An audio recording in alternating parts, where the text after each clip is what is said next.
We're joined now by linguist, philosopher, cognitive scientist, activist, and author of the forthcoming book, Climate Crisis and the Green New Deal, Professor Noam Chomsky. Professor, thank you for joining us. Perhaps one of the well, first of all, thank you so much for joining us. I want to echo what Virgil's sentiments are. Your voice is so incredibly meaningful and persuasive as someone who is deeply respected, obviously, for both your scholarship and kind of your political opinions over the course of time. And so it made big news, understandably, a few months ago when you came out very strongly advocating for leftists who at the time were, many of whom were very frustrated by the way the primary season ended, to pledge their votes to Joe Biden. What? To vote for Joe Biden. Oh, I didn't say that. Okay, can you clarify then? What is your position? Is 1,000 times as loud as possible, you should vote against Trump. Now it happens that there's a technical fact which says when you want to vote against Trump, you have to push a lever for Biden. But the left doesn't get involved in these games. The idea of making elections the be-all and end-all of politics is the mainstream conservative idea. The idea is politics is supposed to be restricted to electoral extravaganzas. You show up every couple of years and push a lever, then you go home. The official doctrine, I've repeated it, quoted it from the main sources, is you're supposed to be spectators, not participants. Your job as a citizen is to show up every once in a while, pick one or another of the so-called responsible men, and then go home. To use the phrase of the main writers on the topic, Walter Lippmann in this case, the ignorant and meddlesome outsiders, the public, have to be put in their place. They have a role to show up and vote now and then, period. Now, the left has always taken a very different view. Real politics consists of constant activism. Every once in a while, an event comes up in which you have to take a couple of minutes to decide whether it's worth pushing a lever to keep out someone who's truly dangerous. So if in this case, the argument for that is simply overwhelming, is the most dangerous figure ever to have appeared in political history. So yes, take a couple of minutes, vote against him, then proceed back to real politics, which is the constant activism, which in fact has pushed Biden's program to the left of any of his predecessors, and if it continues, can go more. But the principle is vote against Trump, then challenge Biden.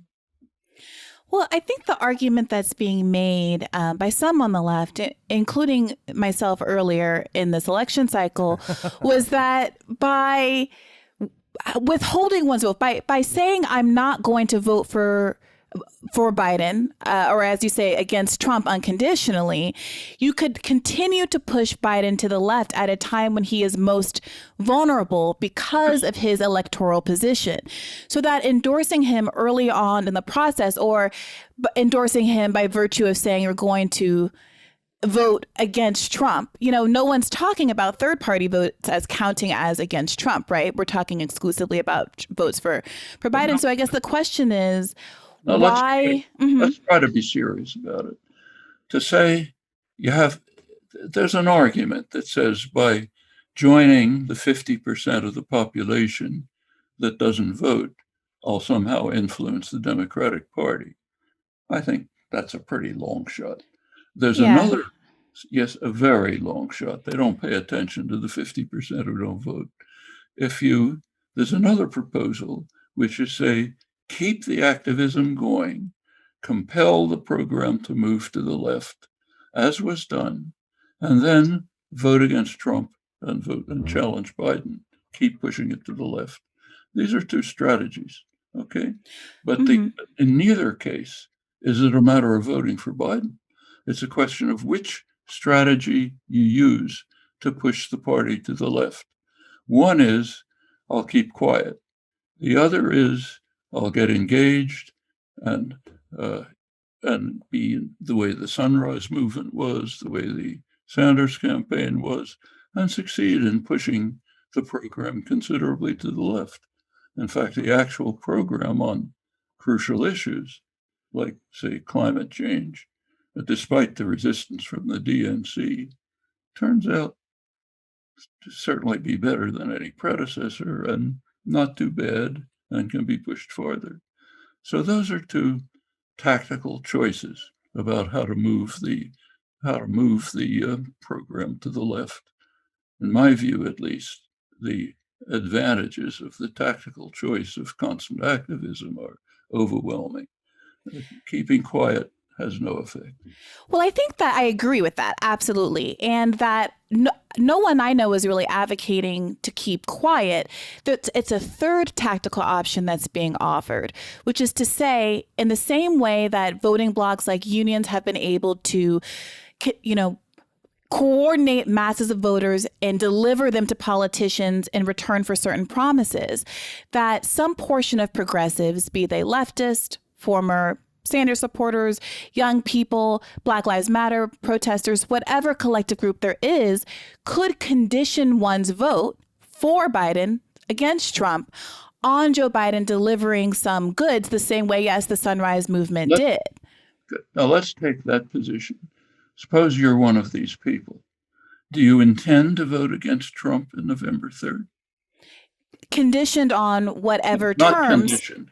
Suppose that your demands were not met. Would you vote against Trump? Then no, there's no persuasive value. There's no leverage if the vote is unconditional. You wouldn't vote against Trump. In this scenario, yeah. Right, which means you would help Trump win, because not voting for one candidate, not voting for Biden, is equivalent to putting Trump one vote ahead. So your choice is, okay, if they don't do what I want, I'll essentially vote for Trump. I'll put Trump ahead. I don't think that's a wise decision. So the argument then is, if people are asking Joe Biden to do things that are electorally beneficial to him, if they're asking him to support policies like the Green New Deal that overwhelming majorities of Americans support, including a bipartisan majorities of Americans, and yet he still declines to adopt said policies. Yes, he moved someone on the Green New Deal. He went from a $1.7 trillion plan to over 10 years to a $2 trillion plan over 4 years, and that is meaningful. Of course, it pales in comparison to the level of investment that many climate scientists say is absolutely necessary for us to meet the UN IPCC goals to actually getting where we need to be in terms of degree Celsius change. All of this is common ground, but it's missing the point. The question is, what are you intending to do on November 3rd? If you say, and you mean what you're saying, if you don't put Medicare for all on your program, I'm going to give a vote to Trump. If that's what you mean, say it. Okay? Mm-hmm. Yeah. Fine. Yeah, I think that. Yeah. Right. And then what you're saying is, if I don't get what I want, I'm going to help the worst possible candidate into office. I think that's crazy. Well, what is the consequence? What are the long-term consequences of everybody on the broad left, Democrats, liberals, everyone, saying that under any circumstances, we will vote for a Democratic candidate as long as they are incrementally better than the Republican candidate? Does that way of thinking contribute to the rightward shift of the Democratic Party over years? And what mechanism will ever stop that shift if we're not willing to ever, under any circumstances, leverage our votes? So what you're saying, if you think it through, is we should help Trump win, because maybe in the long run, that'll affect the Democratic Party. That's a terrible choice. Helping Trump win, as you're proposing, would mean 4 more years of destruction of the environment, getting possibly to tipping points, which would be irreversible, certainly making any effort to deal with it very difficult. It would mean stacking the judiciary with young, ultra-right lawyers, top to bottom, so that nothing would be possibly done for a generation, and I can go on and on. I don't think that's a wise choice, just on the Yeah. hope that maybe sometime in the long term, the Democratic Party will pay attention to the fact that you're part of the 50% of non-voters. I think that's a very poor judgment. I take that very seriously. I take the multi-generational threat very seriously. As a Black American whose family members have been living as a third tier in American society, my mother was born into an America that didn't recognize her basic human rights. In 1960, she's a relatively young woman. And obviously the kinds of the world that my grandparents and great grandparents had to live through was much more dramatically unequal than even that. And so what concerns me is the way in which the vote blue no matter who mindset basically privileges more recent concerns that are equally grave as more long-standing concerns that are built in the status quo, and says we have to vote for X candidate to prevent X ill from happening. At the same time, those who have suffered under the status quo never seem to get an opportunity to have their issues heard, because a maintenance of the status quo is always a number one priority that will do anything to preserve. And I think that when you look at a lot of who is feeling disaffected right now, it is a lot of younger Black voters who felt like there was an opportunity to pull the lever and do things the right way with Barack Obama, but who don't see any real change having materialized, and that the status quo for them just simply isn't good enough. How do we change that? How do we keep that pattern from recurring so voters have some confidence that pulling the lever isn't just going to maintain the status quo, but do something more? So what you're proposing is, in order to get my voice heard, what I will do is help put into office a candidate who is dedicated to destroying the prospects for human life on Earth by racing towards environmental catastrophe, who is stacking the entire judiciary with young lawyers who, for a generation, will be able to block any progressive legislation, who will continue to dismantle the arms control regime, which is somewhat protecting us from nuclear war, who will, I can go on and on. I will do that because that'll help me get my voice heard. No, Well, I'm sorry, it won't. Professor, I wouldn't argue that I am helping Trump. I would argue that if the Democratic Party, if Joe Biden as a candidate were unwilling to concede these very common sense concessions that would help him in electoral context and would also be the right thing to do, that it is he who would be enabling Trump, and that framing the onus as decidedly on the voter instead of the politician who's in a position of power to actually affect the outcome is wrongly doing a kind of voter shaming that continues to have the effect of suppressing the vote among people who are, I think, very valiantly asking for a better world. And yes, using the vote, the only real tool they have to directly communicate with their elected officials, Totally wrong. That's to the influence. establishment view, and you shouldn't buy into it. The vote is not the only tool you have. Well, one of It's the only. the I didn't say least of the exclusively. tools that you have. That's the establishment view. You're a spectator, not a participant. Do the vote, go home. The real politics is constantly working to change the conditions under which political figures will be compelled to shift their views. That's real politics. Every once in a while, an event comes up called an election. You have to take 10 minutes to decide, am I going to keep the worst guy off, or is it not worth bothering? Often it's not worth bothering. This time it is very much worth bothering. And we have a choice. Will I take 10 minutes to get rid of a true monster who's going to have devastating effects? Or will I not do it because maybe someday that will help make my voice be heard under far worse circumstances? That's a simple choice. It's not a matter of just the vote. What you do if you're sensible is say, look, this guy is a major monster. We've got to get rid of him.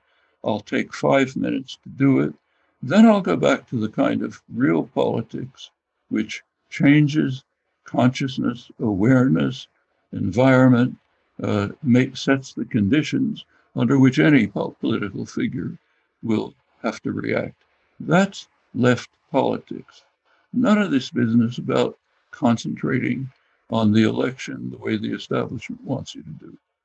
And certainly, if the choice now is between 4 more years of monstrous activities, which may actually destroy the prospects for human life on Earth, and will certainly make doing anything we want far more difficult, the choice is either that or voting against him and then going back to the activist work that changes conditions and will compel them to move towards more progressive ends.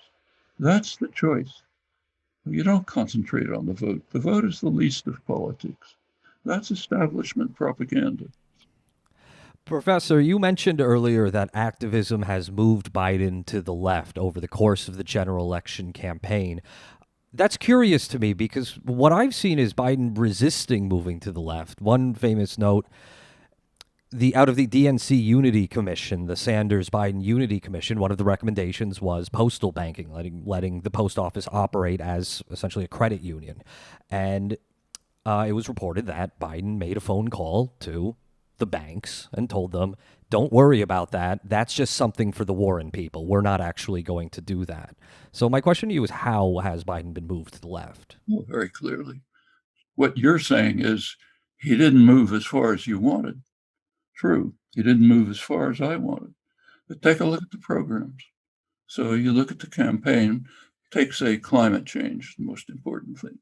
His program is way to the left of any previous one, certainly to the left of what the DNC wants, calling for nowhere near far enough, but much farther to the left. I can quote it for you if you want, or you can look it up. Same on other issues. Not as far as I would like, but it has been moved. Same is true of everyone in the past. Lyndon Johnson didn't go as far as I would have liked on civil rights, but he went farther than anything in the past. Richard Nixon didn't go as far as I wanted on protecting workers' rights, but he went to the left under pressure. That's how politics works. Yes, it won't be as far as we like, therefore we keep working. Not, it didn't go as far as I like, therefore I'll support the worst guy. Remember, those are the choices. You have a choice of supporting Trump or voting against him. You don't have any other choice on November 3rd. Now, if you take a look at Biden's program, it actually moved enough to the left so that the DNC has been trying to cut it back. Good. Now let's push him farther to the left. That's what activists have been doing, and that's what they should continue doing. But we have a simple choice on November 3rd. Shall I take 5 minutes to vote against a major monster who will put us in hideous conditions, or shall I not take those 5 minutes and help him win? That's the choice. Then you go back to real politics. Would you make the same argument if the nominee were Michael Bloomberg? Of course. He's nowhere near as hideous as Trump. I mean, take climate again, which is one of the major problems. A lot of things wrong with Bloomberg, but his position on climate is infinitely better than Trump's. Trump, the parts of the left can't seem to understand. They're joining with the far right in denying the crisis of climate. There's plenty of other things, but let's just keep to that. Trump is alone in the world in pressing the accelerator towards disaster soon. That's a crucial issue.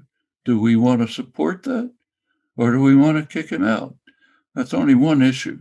No matter how bad Bloomberg may be on other things, it doesn't weigh in the balance against this.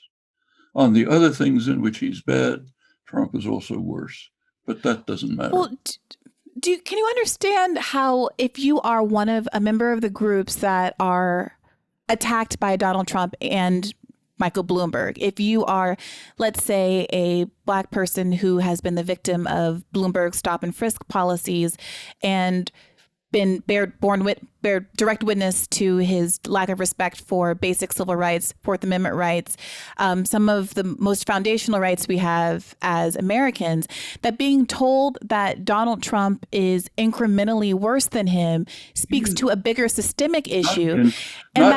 Mentally, vastly worse. Well, if we're talking about something like stop and frisk, it's a real potato situation with the two of them, given exactly how oppressive Bloomberg's reign in New York City was.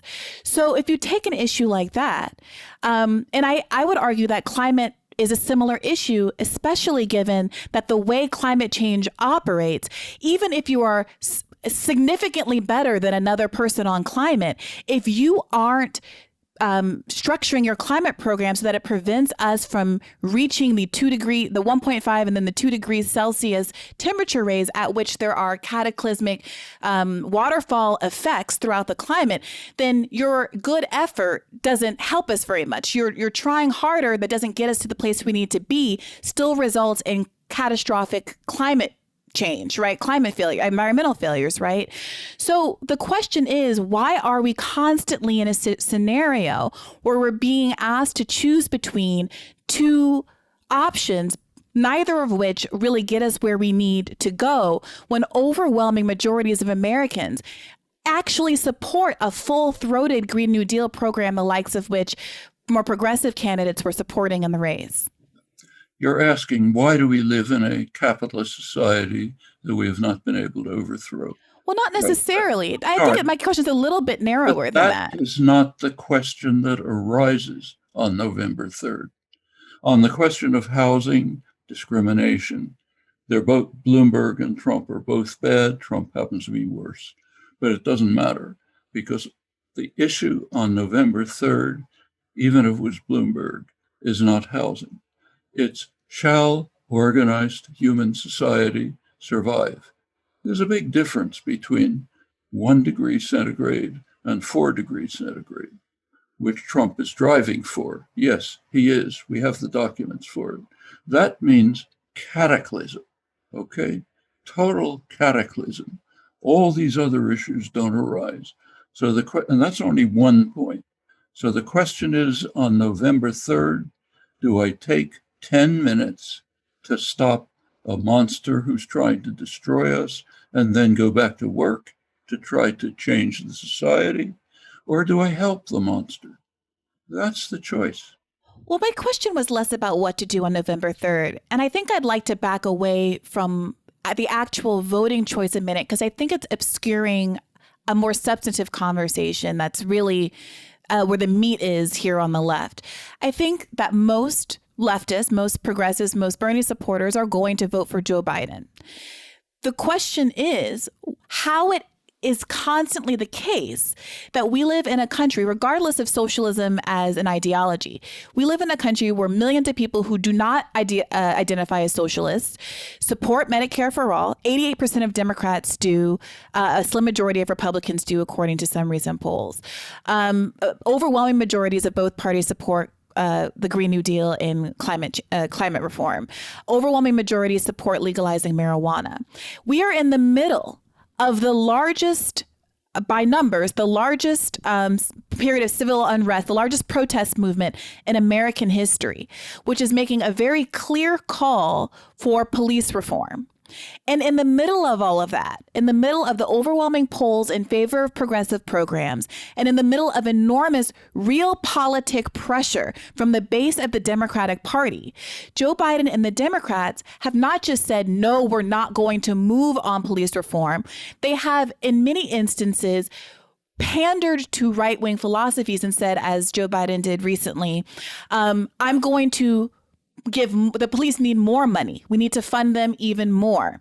And said, I don't support the Green New Deal. I support my New Deal. And to have continued to punch at the left, and I think on the whole start to undermine the gains that the left has made in the last 4 years or so. So what is our obligation to kind of stay silent as that constant assault on the leftist movement continues from the top of our party? What is our obligation to stay silent and perhaps make our own movement more vulnerable in order to get Joe Biden elected?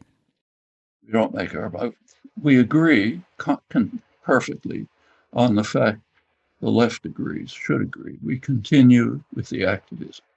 Of course, we try to change the society, the institutions, the government, all the oppressive institutions. We keep working on trying to change them and to change people's understanding and willingness to act to change them.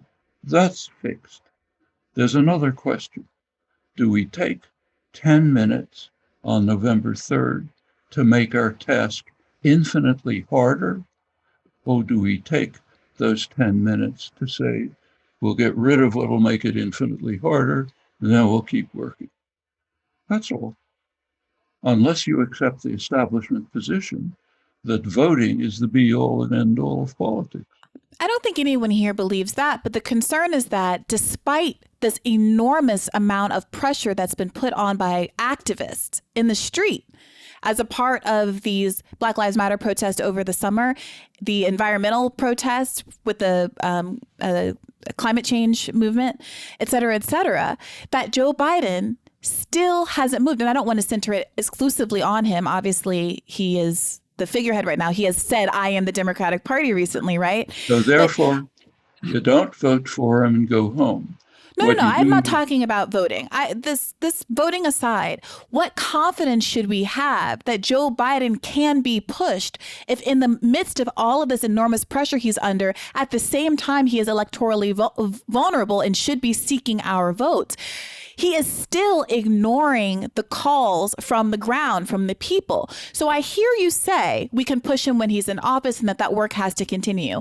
And I see that. I appreciate that argument. But I'm wondering what indication there is of that strategy being effective, given that we're seeing him show such disrespect to the left and such a blasé lack of concern for whether or not they will vote for him, whether or not they will support him, whether or not, the fact that they are lying down in the street and risking their lives in protest. If he is so indifferent at this moment, what hope is there that down the road that he will be more receptive to these goals? Let's distinguish two totally different questions. One is, what can be done to change the way governments act? That's one question. We could talk about that. There are a lot of things that can be done. A lot of things have been done. There's a lot of progress. We could talk about that. But there's a second question. On November 3rd, we have a decision which will take 10 minutes. Do we help make the situation much harder for us to do what we want? Or do we get rid of the impediments to doing what we want and then do the best we can? That's the choice. It's a 10-minute choice. For the left, the traditional left, not the contemporary left, which seems to be caught up in the establishment propaganda, but for the traditional left, your activism continues. The questions you're raising are the right ones. Keep at them all the time. You take off you decide whether it's worth taking off a few minutes to prevent the making our task incomparably harder. And the answer to that is yes. Take off 10 minutes, prevent it from getting incomparably harder, then get back to work. You recently said that we should recognize that if global warming is an automatic consequence of capitalism, we might as well say goodbye to each other. If one believes, as I believe, that Biden is and running to be, he has been his entire career a steward of capital, then how does one engage in activism that extracts meaningful concessions from a Biden administration without confronting capital. But you didn't understand the comment that I made. If we assume that capitalism is it is unmodifiable to be and the institutions of capitalism of profit making, ignoring everything else, if we assume that that's unchangeable, we can say goodbye to each other. But we don't assume that. We don't have capitalism. We have a variety of state capitalism, which can take many different forms, and we can move it to the kinds of forms which will accommodate the crisis. It happens that there are very practical and effective ways within the general framework of existing institutions to take actions which will prevent the disaster that people who are helping Trump win are bringing about. Those moves do not change the fundamental capitalist institutions. The work contract remains, bosses remain, and so on. But they get us over this crisis. Then we can go to work to change the institutions. The alternative is to say, okay, let's give up. It's hopeless. No, I don't think it's hopeless. I don't want to say goodbye to everybody. And I don't want to go to the voting booth or to take on November 3rd to say, I'm not getting everything I want. Therefore, I'm going to help support the worst. That's the choice. You don't have a different choice. You can either try to block the worst or you can help support it. And the question is whether you should take 10 minutes to make that choice. The answer seems to me transparent. Then you go back to work and you talk about all the problems you've just been discussing, about what are the best strategies to change the conditions under which whoever is in office will have to do this and that. And let's similarly move on to change the fundamental capitalist institutions, go on with that, set up worker-controlled industries, eliminate the work contract, throw out the financial institutions, ton of things we can do.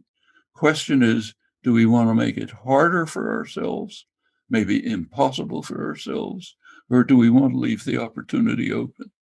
Answer, we want to leave the opportunity open. We don't want to decide, let's make it impossible for ourselves. If these institutions, if these capitalist institutions result in recurring ecological crises and existential ones as they do, then isn't the real fight against those institutions instead of a reform that maybe gets us over the hump in 30 years, if it were possible to lobby those in power through activism, some kind of brokering, those who are beholden to the profit motive, even if it destroys the environment? Think for a second. Think about time scales. We have maybe a decade or two to deal with the environmental crisis. Is there the remotest chance that within a decade or two we'll overthrow capitalism? It's not even a dream. Okay? So the point that you're raising is basically irrelevant. Of course, let's work to try to overthrow capitalism. It's not going to happen like that. There's a lot of work involved. Meanwhile, we have an imminent question. Are we going to preserve the possibility for organized human society to survive? Are we going to preserve the possibility for us to work to overthrow capitalist institutions? Or are we going to say, it's hopeless, let's quit? I prefer the first. You're calling for the second. I want to really drill down on this and be really clear, because a lot of the people, let's say for the sake of this argument, not needing to disclose anybody's voting choices here, that we're all going to vote for Joe Biden against Donald Trump.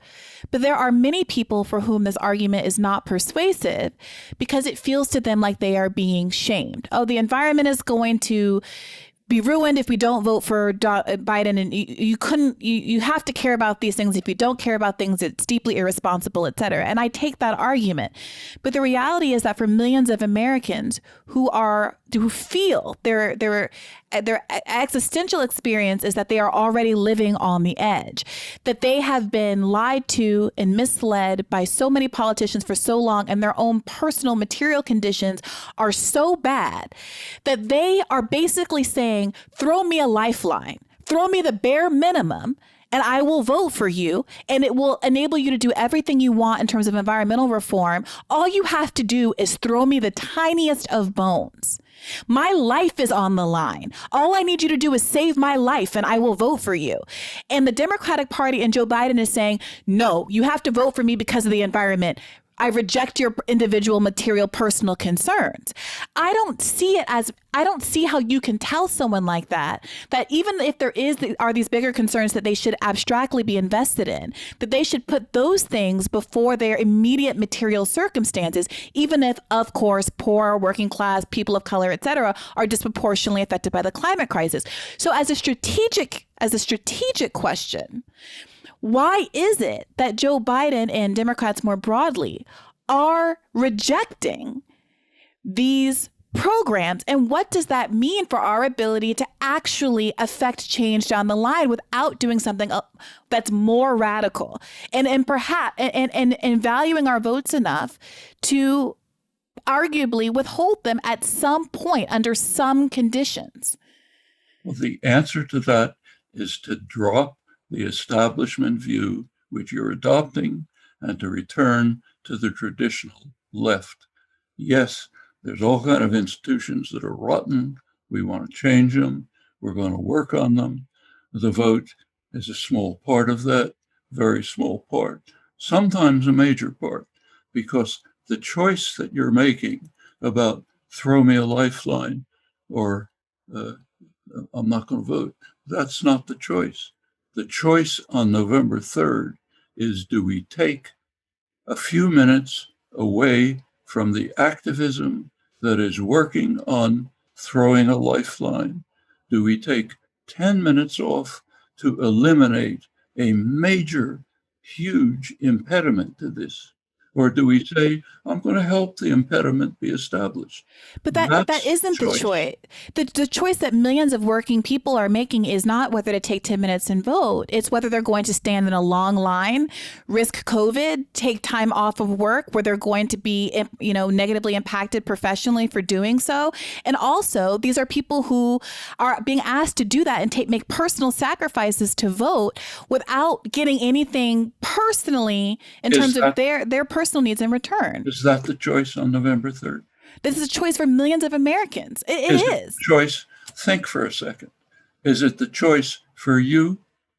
Well, no, but we're not talking about me. Is it the choice for the poorest person in the United States? No. Absolutely. Sorry, that choice is not arising on November 3rd. We live in this world, not some world we'd like to imagine.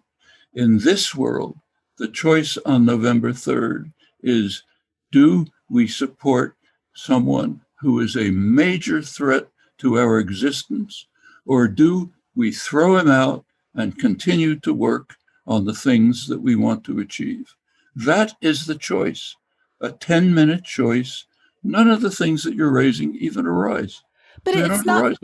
Well, let's talk about what this world that existed in 2016, where in a state like Wisconsin, for instance, where Hillary lost by only about 20-odd thousand votes, there were 88,000 Black Americans who voted in 2012 who declined to vote in 2016. This is in a state which has been economically disadvantaged by trade deals for all the reasons that everyone on this call understands. And when polled, as to why they didn't vote, a very small percentage, about 4%, said voter disenfranchisement. Of the bulk of those voters, about 60% said that they didn't think it would make a difference in the world. Now, you and I, because of the reasons you've articulated very well about climate, et cetera, understand that there are meaningful differences. Climate is the main thing. But the climate is the main thing, but your foreign policy points are well taken. Attacking the judiciary in a way in which nothing will ever happen. all those points are well taken. But to these voters, whether or not it's true, their perception because of their lived experiences is that they're not getting enough change in their Right. in So their lived therefore, personal as life. an activist, you have a simple task. Try to get people to understand that that is not the question that is arising. The question that is arising, which should take you 10 minutes for an activist, is shall I help get rid of a huge impediment, which may indeed make everything I hope for impossible, or shall I shall I help that impediment remain? That's the choice, nothing else. And you have to get people, as an activist, you should be getting people to understand that. But These other what questions are important, but they are not arising in those 5 minutes in which you have to make that decision. what if by enabling Biden to secure office, and what if by helping Biden to win, getting Trump out of office, we are all basically ensuring 4 to 8 years of the kind of incrementalist status quo Democratic leadership that continues to cause more voters to be disaffected, fewer voters to want to vote at all, much less as Democrats. And then 4 to 8 years from now, we're presented with a Tom Cotton presidency or the presidency of someone who's even worse than Trump. Can't you understand that this question is not arising? The question that is arising, are we going to get rid of a huge impediment to survival, or are we going to help install that impediment? That's the question that's arising. Yes, we will have a candidate we don't like. We'll therefore move to challenge him in the traditional ways the left always done. But that's not the choice that's arising. The choice that's arising is, do I take 10 minutes to eliminate an impediment that will make all my hopes impossible, or do I help establish that impediment? That's the choice that's arising. It should take 10 minutes, if even that, to make the decision. Now, if people don't understand that, it is your task as an activist to help them understand it. The other questions you're talking about simply don't arise in those 10 minutes. We keep working on them, yes, but that's not what's arising in those 10 minutes. It's very simple. One of the central claims in your book is that it would cost less to take care of climate change than was spent on World War II. I believe your co-author, Mr. Pollan, cites a figure about $18 trillion over 20 years to convert to a fully carbon neutral economy. And that is, I think there's no coincidence that was about the amount that Bernie Sanders proposed for his Green New Deal. Joe Biden has proposed $2 trillion over the next 4 years. The last time the Democrats were in power, 2009 to 2011, the biggest ticket item that they could pass in the middle of the greatest, economic crisis since the Great Depression was a stimulus package that was less than $800 billion.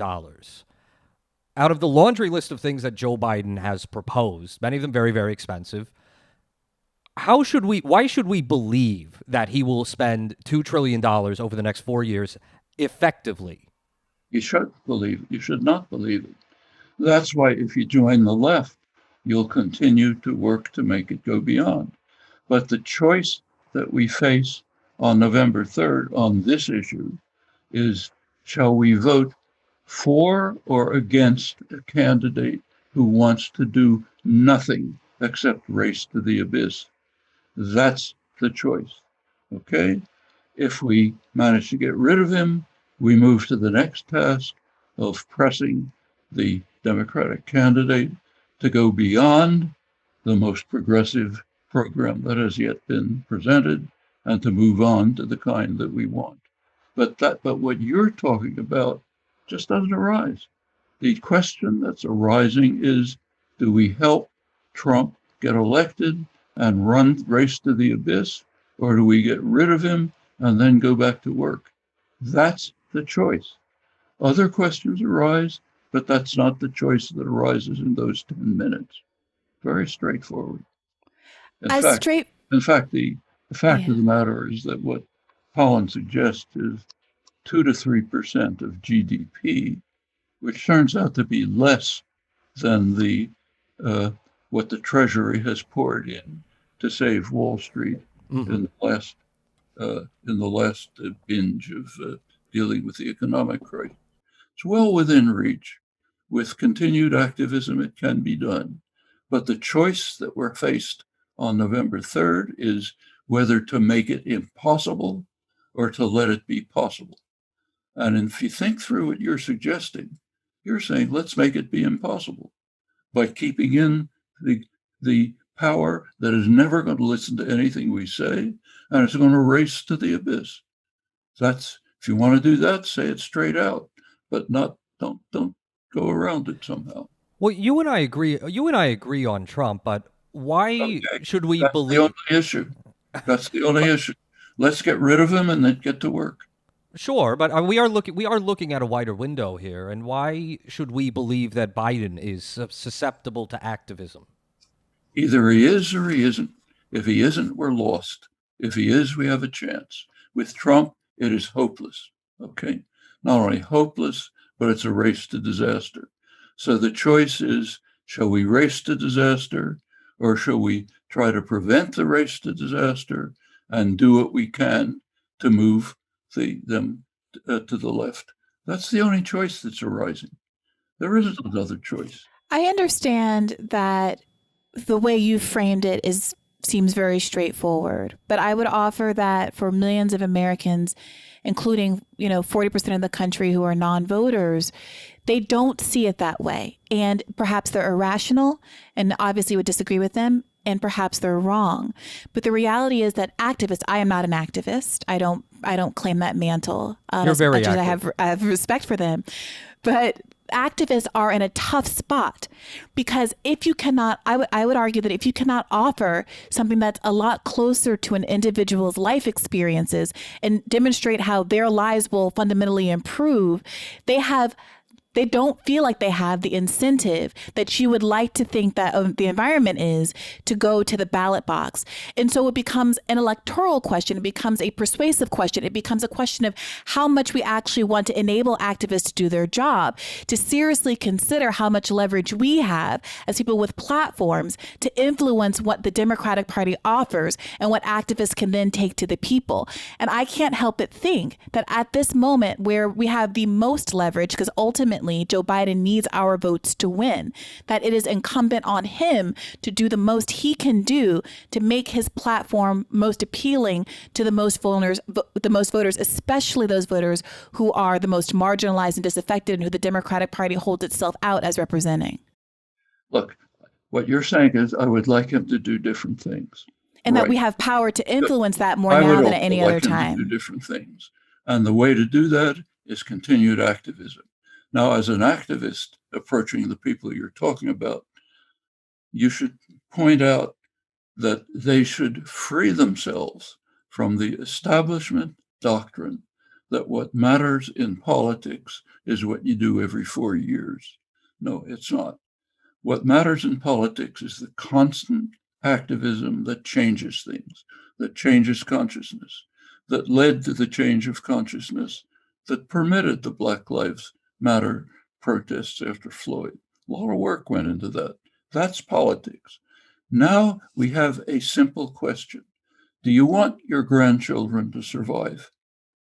I think the people you're talking to say, yes, I want my grandchildren to survive. So many people's grandchildren are already not surviving. Yes, That's the issue. You want to ensure that they'll live underwater or have a chance to survive. So many people aren't thinking about living underwater because they're incarcerated or they're unhomed. Then as an activist, your goal is to get them to think about it, because that is what is at stake. What is at stake is precisely that. And if you can't do it as an activist, too bad. That's your job. Your job is to say, politics is not pushing a lever every 4 years. It is engaging in the constant activism which will change things, as it's done in the past. Doesn't happen in an instant. Have to keep at it. Now we have a simple decision. Are we going to make it impossible to achieve what we want? Are we going to work to ensure that your grandchildren will not be able to survive? Or do we want to take the opportunities that exist and try to make things better? It's a very simple choice. And as an activist, that's what you bring to people. Sorry, but I have to take off. Well, we really appreciate your time. Thank you so much. You've given our listeners a lot to think about, Professor. Thank you.